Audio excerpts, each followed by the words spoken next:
kelishimga yomg'irlar ham yog'ib Olmaliq filialimizning ichini ko'rsataman hozir. Qizlar kelinglar.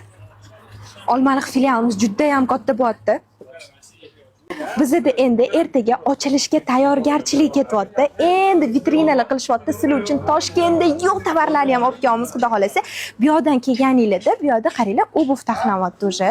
Obuvlarga vitrina qilamiz. Juda ham katta assortimentdagi dash Toshkentda yo'q obuvlarni sizlarga olib chiqamiz. Bu yoqda kiyimlarimizni do'konimizning kattaligini qaranglar, oxirgacha kiyimlar.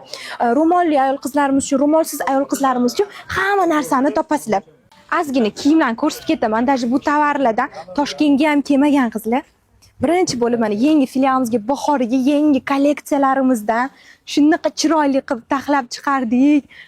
Ko'ynechalarni qaranglar, shunaqangi zo'r narsalar. Nima deysizlar, mana shu model bo'lsammikan? Bu yoq tarafimizda qizlar kassa bo'lyapti. Bu yoq tarafda mana tepadan ko'rsatamiz, sumkalarni vitrinasini qilishyapti. Juda ham katta assortimentda sumkalar kelgan qizlar. Bu yoq tarafimizda bo'lsa, basseynni bilyolar taxlayapmiz. Ochkilarimiz ham bor. Endi sal bardakka ahamiyat bermaysizlar, ochilish oldi hammada shunaqa bo'ladi. Bu yoq to'riga polniy ro'mol, boni shapkalarimizni taxlayapmiz. Xuddi shuni yonida razdivalkalarimiz ham bor qizlar. Aytgancha nejniy bilyo ham tiqib qo'yganmiz. Hamma ishinglarni bitirishga chetga kelaverasizlar. Shu videoni olmaliqliklarga tashab qo'yinglar. Sizlarga katta assortimentni vыбор qilib, oyoq kiyimlarni ham taxlayapmiz.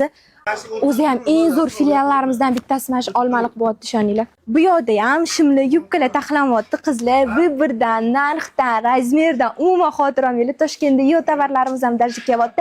Ertaga barchani soat 11:00 da Zilmusa Olmaliq filiali ochilishida kutib qolamiz.